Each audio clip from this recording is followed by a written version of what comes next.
A hemorragia digestiva varicosa, ela está ligado ao contexto de todas as outras complicações da cirrose. Vejam, numa fase inicial de cirrose compensada, normalmente os pacientes têm uma hipertensão porta pequena, uma hipertensão porta mediana ou controlada. Nessa fase, os doentes ou não têm varizes ou têm varizes de pequeno calibre sem evidência de sangramento. A partir do momento que essa cirrose se torna descompensada, você pode passar a apresentar varizes de maior calibre com ruptura dessas varizes por aumento da pressão porta. Isso normalmente vem associado ao aparecimento de ascite de encefalopatia hepática, já caracterizando um grau importante de perda de função hepática e de descompensação.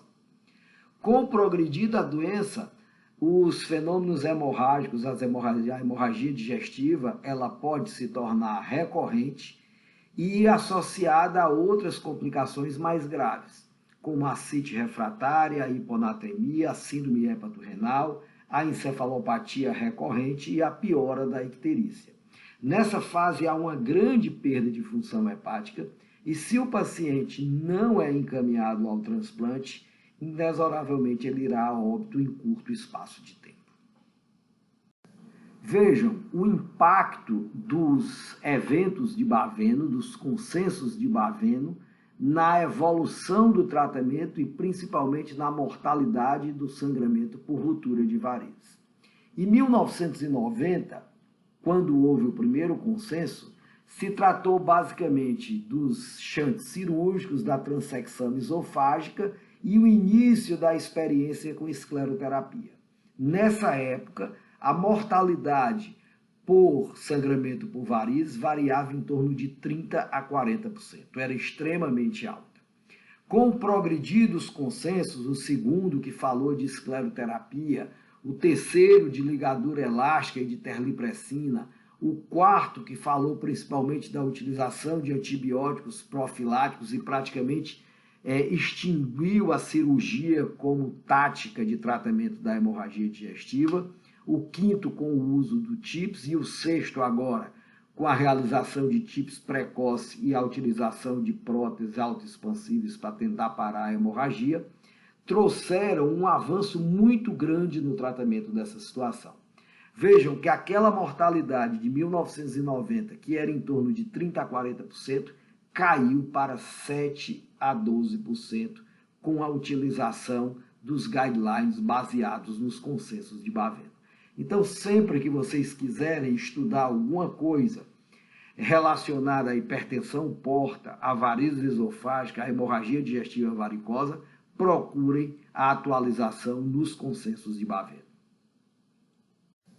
Vejam que a hemorragia sempre é um quadro grave, ela deve ser considerada uma emergência e traz consigo uma mortalidade de 10% a 20% em 6 semanas. Por que considerar 6 semanas? Porque boa parte desses doentes não morrem de hipovolemia pelo sangramento. A gente até consegue parar o sangramento com as drogas e com o tratamento endoscópico. O problema é que a médio prazo, e esse médio prazo são 6 semanas, esses doentes complicam com infecções e principalmente com disfunção renal, que pode levar ao óbito. Por isso, a mortalidade na hemorragia varicosa é considerada até 6 semanas depois do evento inicial. Quais são nossas tarefas diante de uma hemorragia varicosa? Ou da possibilidade da abordagem da hipertensão porta e das varizes esofágicas? Nós temos que fazer screening e segmento desses doentes. Nós temos que determinar uma forma de prevenção do sangramento inicial, que seria a profilaxia primária. Nós temos que saber como controlar uma hemorragia ativa e como prevenir sangramentos subsequentes, que seria a profilaxia secundária.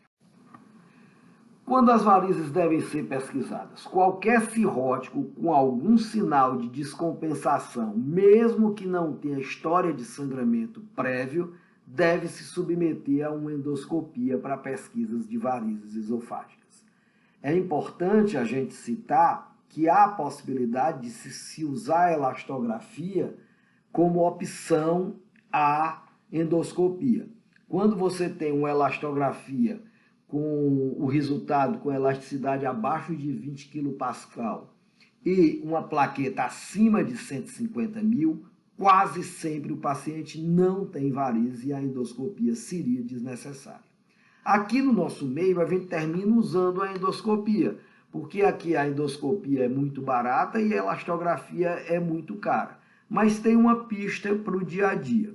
Se você tem um cirrótico aparentemente compensado e que a plaqueta dele é maior que 150 mil e não há sinais de nódulo de carcinoma hepatocelular, esse paciente não deve ter varizes. E se tiver varizes, são varizes de pequeno calibre com baixo risco de sangramento.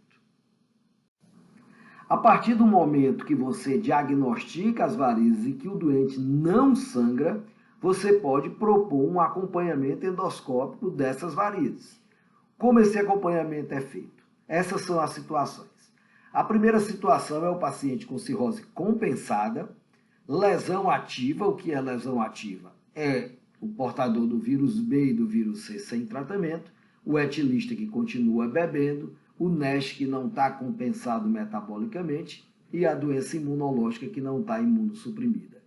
E que tem varizes ausentes, você pode fazer endoscopia a cada 2 anos. Se a cirrose é compensada, se tem lesão ativa e se as varizes são pequenas, o acompanhamento tem que ser anual.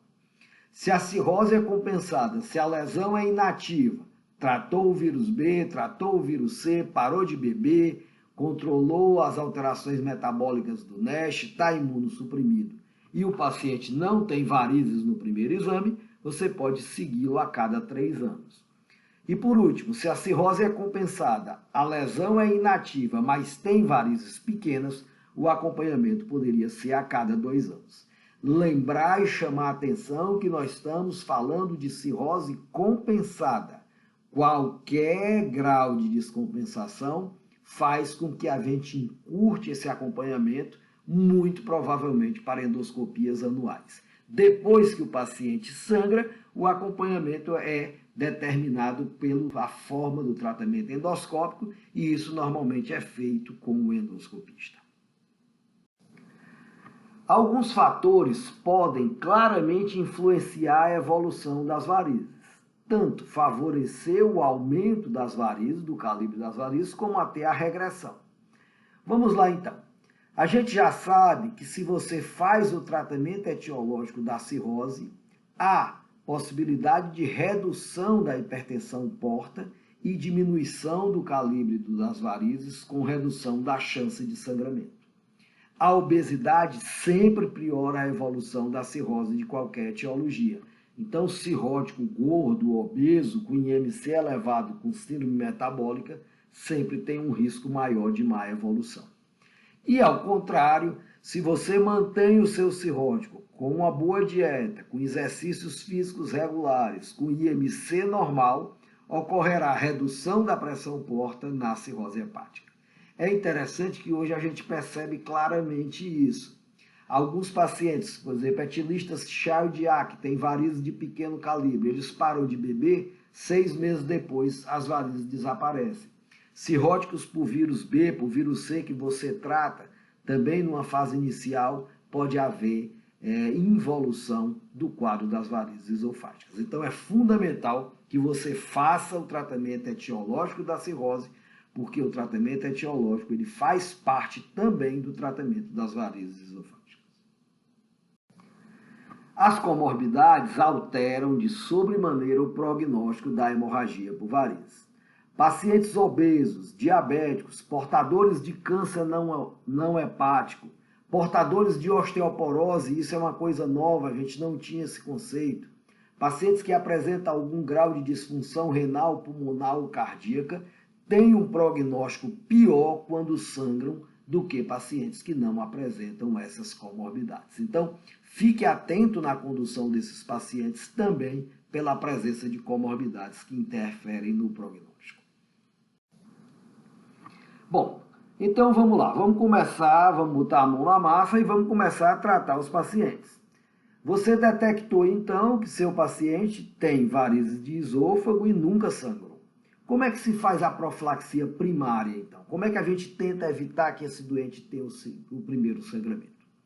As varizes esofágicas pequenas, que tenham red spots ou num paciente CHARD-C, você já deve iniciar beta-bloqueador ou Caverdilol. Se as varizes são pequenas, mas não tem red spots ou o paciente é CHARD-A ou B, você pode começar o beta-bloqueador ou pode apenas acompanhar clinicamente esses pacientes. Eu, particularmente, inicio o beta-bloqueador. Eu acho que há indicação de iniciar.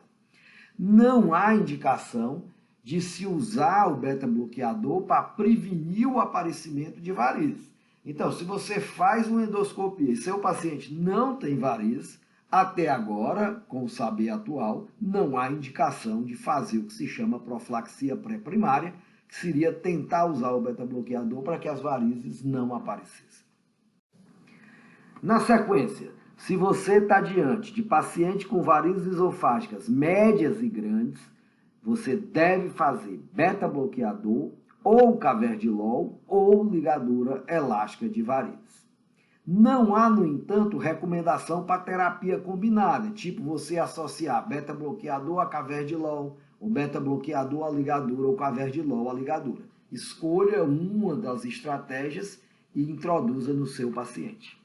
Alguns trabalhos mostram que o beta-bloqueador nessa situação seria a estratégia preferencial. Normalmente a gente indica a ligadura elástica, principalmente nas varizes de grande calibre, com red spots em pacientes CHARD-B ou C com altíssimo risco de sangramento. Essa escolha, no entanto, é baseada em recursos, se você tem ou não o método, na expertise, se você tem um endoscopista bem treinado, na preferência do paciente, se quer tomar remédio ou se quer fazer ligadura, em contraindicações que porventura ele apresente ao beta-bloqueador e se ele apresentou efeitos colaterais ou não.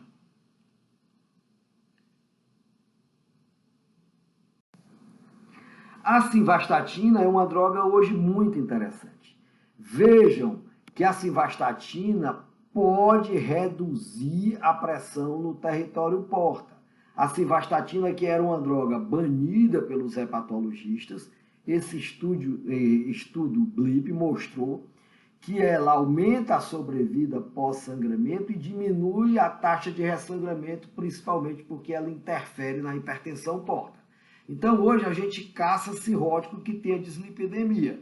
Tendo dislipidemia, comece simvastatina, que será benéfico para a evolução do seu paciente. Em relação às varizes gástricas, a coisa é um pouco mais complicada e menos consistente em termos de evidências na literatura. A primeira coisa que nós temos que conhecer é a classificação de Sarin, que é a classificação das varizes gástricas. Nós temos as varizes GOV1, que são varizes que se estendem do esôfago até o estômago pela pequena curvatura. As GOV2 se estendem do esôfago ao estômago pela grande curvatura. E as IGV1 e 2, que são varizes isoladas dentro do corpo, do antro ou fundo do estômago, sem comunicação com varizes esofágicas. A profilaxia primária das varizes de fundo gástrico é diferente da profilaxia das varizes esofágicas. Vejam que profilaxia de varizes gástricas tipo 1 ou 2 grandes se recomenda cianacrilato ou beta-bloqueador, com alguma vantagem do cianacrilato em relação ao beta-bloqueador. Mas isso é uma recomendação com baixa evidência e uma recomendação não definitiva. Mas deve-se observar que a profilaxia é diferente quando se fala de varizes de fundo gástrico. Há evidências claras na literatura para a utilização de beta-bloqueador e Caverdilol na profilaxia da hemorragia por varizes gastroesofágicas. Veja que o propanolol tem evidência 1A, o nadolol 1A também, são beta-bloqueadores não seletivos, o Caverdilol 1B. E aparentemente o Caverdilol teria uma ação maior na redução da pressão porta do que o propanolol. Mas, no entanto, nós não temos estudo cabeça a cabeça, head to head, comparando os dois. Então, nós temos a opção do tratamento farmacológico, da profilaxia farmacológica, de forma bem efetiva, seja com propanolol, seja com nadolol ou com caverdilol.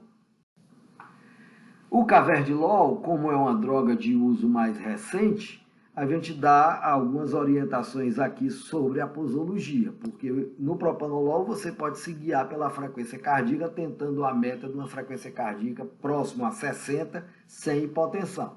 Já o caverdilol você não vai conseguir, não vai ter esse parâmetro. Então deve-se iniciar com uma dose de 3,125 de 12 em 12 horas e vai aumentando gradativamente até um máximo de 25 miligramas. Normalmente a gente sempre faz em 2 doses. Lembrando que no CHARD-C a dose máxima é 12,5 miligramas com 6,25 pela manhã e à noite. O caverdilol não é inócuo, ele pode trazer hipotensão, pode trazer retenção de sódio e ele tem uma diminuição do clareamento com idade de insuficiência hepática.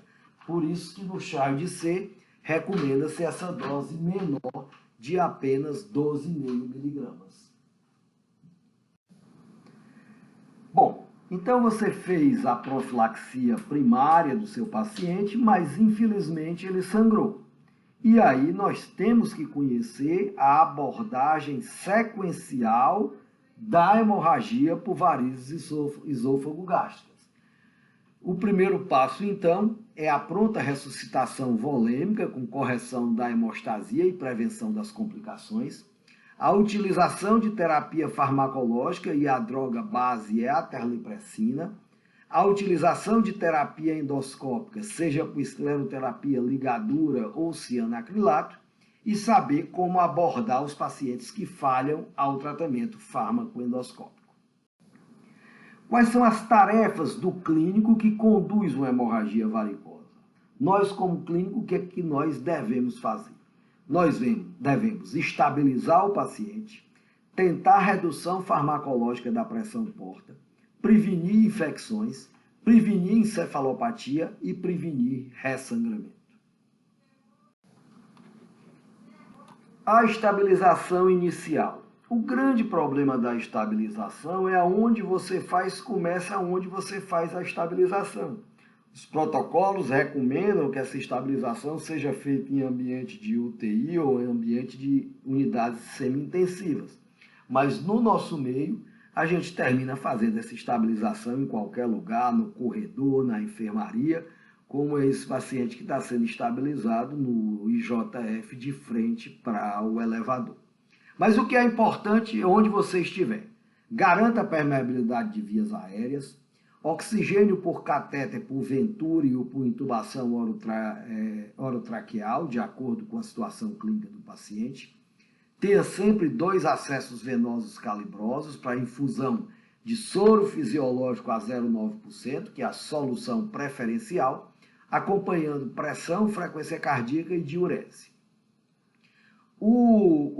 A possibilidade de transfusão, a gente usa o que se chama estratégia restritiva, que é tentando transfundir esse doente o mínimo possível, com alvo de uma hemoglobina em torno de 7, no máximo 8.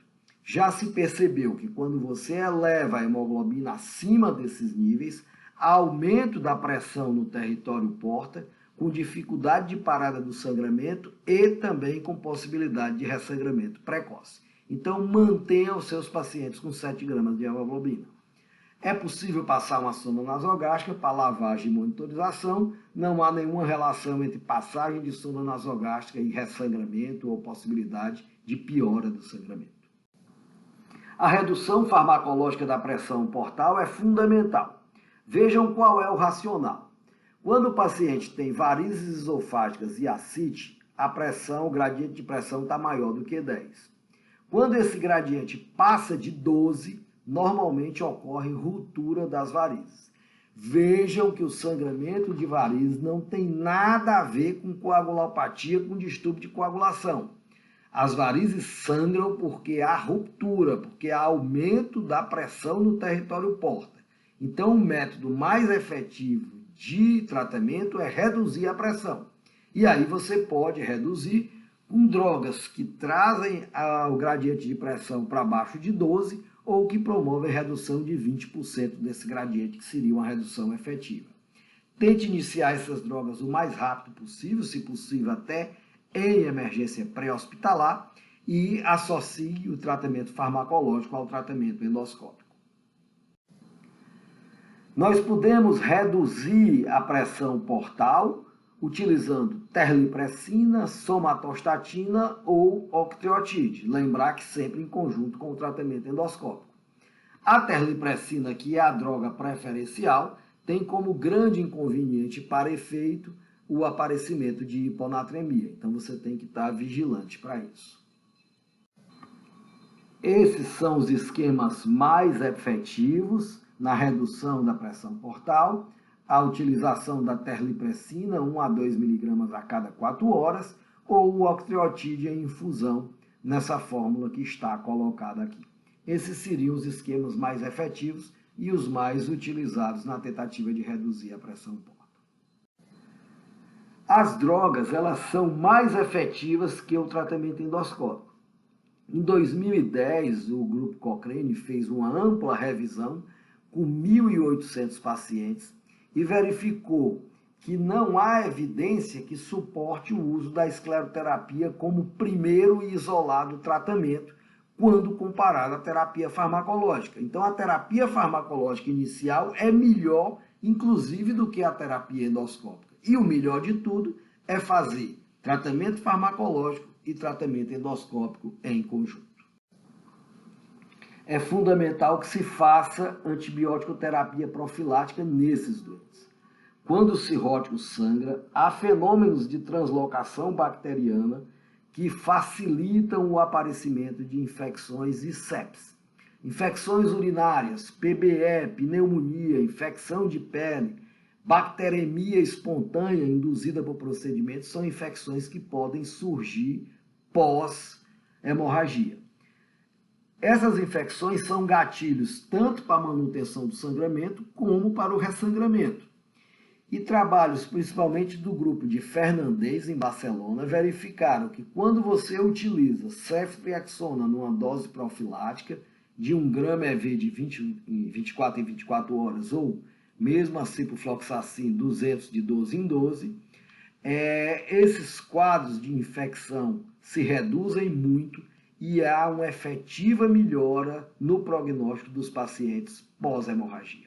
Então, use antibiótico logo que seus doentes cheguem ao hospital.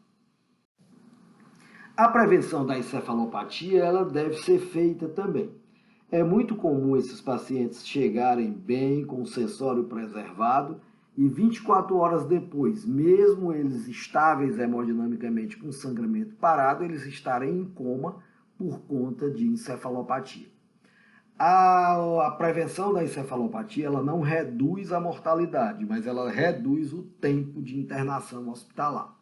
Você pode fazer isso com o clister evacuativo, para promover evacuações mais rápidas, utilização de manitol por sonda nasogástrica, lactulose pela sonda, que é a droga, a substância preferencial para essa situação, ou mesmo metronidazol, quando você não tem lactulose. Lembrar que normalmente isso deve ser iniciado após a realização da endoscopia, já que você vai ter que utilizar via oral ou mesmo a sonda nasogástrica para a administração dessas substâncias. O tratamento endoscópico, então, que deve vir em seguida. Você pode optar por esclerose, por ligas ou pelo cianacrilato, dependendo das suas condições locais ou das condições do paciente. Quais são as recomendações, então, para o tratamento endoscópico? O primeiro é que a endoscopia deve ser realizada do cirrótico em até 12 horas após a estabilização hemodinâmica. Você não precisa correr muito. Você inicia a estabilização hemodinâmica, faz a droga vasoativa e prepara para a endoscopia. O paciente deve estar em ambiente de UTI, evidentemente, quando possível. Se tem alteração importante da consciência, intube. A ligadura elástica é o método preferencial para as varizes esofágicas, enquanto o cianacrilato é o preferencial para as varizes gástricas. Depois que você tem o seu paciente estável, A utilização de beta-bloqueador precoce ou a passagem de um TIPS precocemente estão associados a uma prevenção efetiva do ressangramento. E o que é melhor? É esclerose ou é ligadura? Na realidade, o Baveno 5 respondeu isso aí. Ele colocou que a ligadura é a forma recomendada de tratamento endoscópico para as varizes esofágicas. No entanto, a escleroterapia pode ser usada quando a ligadura não está disponível, quando você não tem no seu serviço, ou quando o endoscopista não consegue fazer a ligadura ou não está treinado para a ligadura. Então, não é porque você não tem ligadura que você não vai fazer o tratamento endoscópico. A utilização da esclerose ainda é plenamente aceitável no tratamento da hemorragia varicosa. Bom, então você usou a droga vasoativa, fez o tratamento endoscópico, qual é a sua próxima tarefa? É prevenir o ressangramento. Como é que a gente previne ressangramento? Faça paracentese de alívio. Se o seu paciente tem ascite volumosa, no dia seguinte você pode fazer uma paracentese de alívio, porque no momento que você diminui a ascite, você diminui o estímulo de baroreceptores, reduzindo a pressão portal. Utilize beta-bloqueador assim que seu doente estiver hemodinamicamente estável. E mantenha o acompanhamento endoscópico, seja com ligadura elástica ou com escleroterapia, a depender da estrutura que você tenha. Então, quais são as recomendações para a profilaxia secundária, que é prevenir o ressangramento? Primeira linha, associação de beta-bloqueador com ligadura. Seu doente vai ficar tomando beta-bloqueador e vai fazer ligadura periódica. É recomendável que não se use a ligadura isoladamente, exceto se há alguma contraindicação importante ao beta-bloqueador.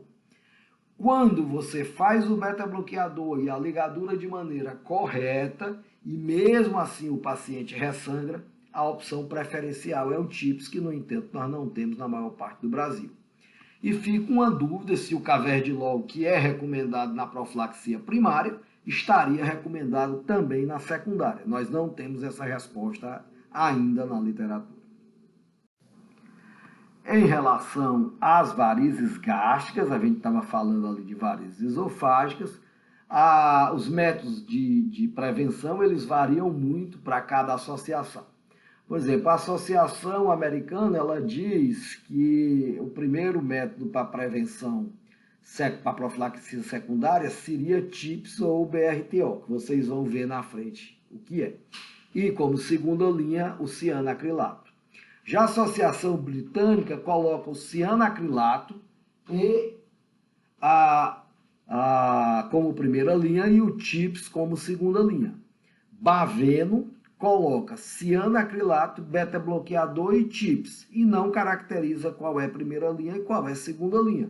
Você teria, então, como escolher. Mas essas são as opções colocadas para a prevenção secundária do sangramento por varizes gástricas. E o beta-bloqueador? Como fica o beta-bloqueador nessa história? Em 2014 foi criada a teoria da janela, em que haveriam situações em que você não poderia usar o beta-bloqueador, principalmente associada à ascite refratária. Isso demandou uma grande discussão, nós terminamos suspendendo o beta-bloqueador em pacientes com ascite de difícil controle, até que agora, recentemente, a professora Guadalupe Garcia publicou um editorial no Journal of Hepatology, onde ela nos diz que o beta-bloqueador pode ser utilizado mesmo em pacientes com ascite de difícil controle. Ele deveria ser descontinuado apenas em pacientes cirróticos que evoluem com hipotensão ou com alguma evidência de déficit de perfusão de órgão periférico. Então, o fato do indivíduo ter ascite de difícil controle não é uma contraindicação atual ao uso dos beta-bloqueadores. E quando a falência ao tratamento fármaco-endoscópico? Você fez tudo certinho, fez a ressuscitação do seu doente, usou um antibiótico, fez droga vasoativa, fez tratamento endoscópico, mas o doente continua sangrando. A gente tem como opção, então, balão esofágico, colocação de estente esofágico, passagem de TIPS, o BRTO e os shunts. O balão esofágico deve ser usado como ponte, no máximo por 24 horas em doentes intubados na UTI, até que a gente decida qual seria o tratamento definitivo. No entanto, é uma estratégia com muito efeito adverso. Pneumonia aspirativa, necrose do esôfago, então a gente tem que ter cuidado e o balão cada vez menos é utilizado.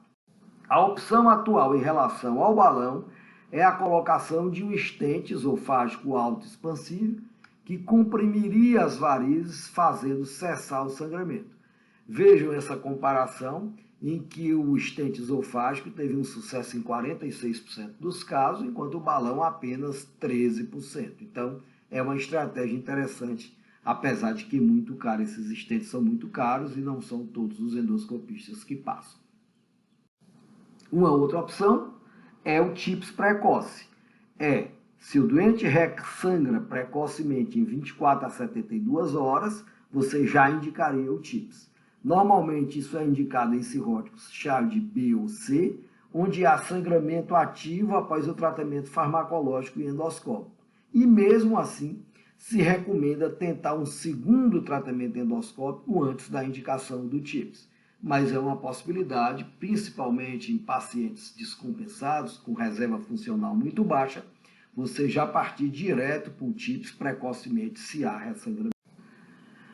Os shunts cirúrgicos são utilizados em situações absolutamente selecionadas e hoje praticamente só na hipertensão portal não cirrótica. Vocês viram que os consensos de Baveno praticamente baniram os shunts como opção de tratamento.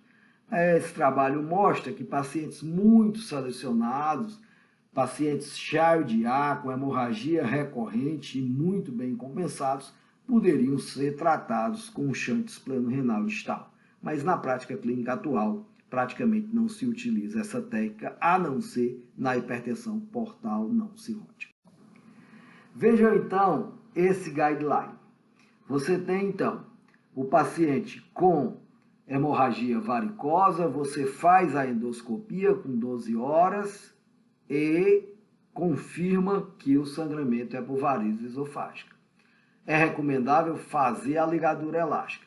Se é um paciente de baixo risco, que seria o Child A ou B, você mantém a droga vasoativa por 2 a 5 dias. Se não há sangramento, começa o beta-bloqueador. Se há sangramento, a indicação seria a passagem de um TIPS. No entanto, se é um paciente cirrótico Child C, 10 a 13 pontos, e há uma possibilidade grande de ressangramento, você deve considerar a possibilidade de um TIPS precoce mesmo depois do tratamento endoscópico. Já nas varizes gástricas, a polêmica começa na profilaxia primária. Nós não sabemos o que é melhor, se é beta-bloqueador, se é cola, quais são os doentes que deveriam se optar, se tem doentes de um risco maior. No sangramento agudo, as medidas gerais, com antibiótico, com drogas vasoativas, e se faz a endoscopia. Se você está diante de varizes GOV1, faz a cola ou faz a ligadura das varizes. Trata semelhante a uma varize esofágica. Se você está diante de uma varize GOV2 ou varizes isoladas, a única opção terapêutica é a cola, é o Stoacrim. Se há controle do sangramento, vai para a profilaxia secundária, que pode ser a sequência com Stoacrim ou associado a beta-bloqueadores. Se não há controle, sangramento, ressangramento, a possibilidade é TIPS, esplenectomia em pacientes não cirróticos e possibilidade da obliteração retrógrada, que é o BRTO, que nós não temos no nosso meio. Como mensagens finais, então, a gente deixa para vocês que a prevenção do primeiro episódio é fundamental no manejo das varizes. Se você evitar que seu doente sangre com as medidas que nós colocamos, isso seria de grande valia para a evolução desse paciente. O tratamento das varizes esôfago, da hemorragia por varizes aguda, baseia-se principalmente na estratégia transfusional restritiva, hemoglobina com alvo 7, antibióticos profiláticos, principalmente o ceftriaxona, e redução farmacológica da pressão porta, principalmente com terlipressina. O tratamento específico na hemorragia digestiva por varizes esofágica é a ligadura elástica. O cianacrilato associado ou não ao TIPS seria a estratégia preferencial nas varizes de fundo gástrico. E beta-bloqueador com ligadura elástica é a melhor opção na prevenção do ressangramento. Lembrando que nas varizes de fundo gástrico, nas varizes gástricas, haveria a opção de beta-bloqueador com o Stoacril, com o cianacrilato. Muito obrigado e eu fico à disposição para qualquer dúvida.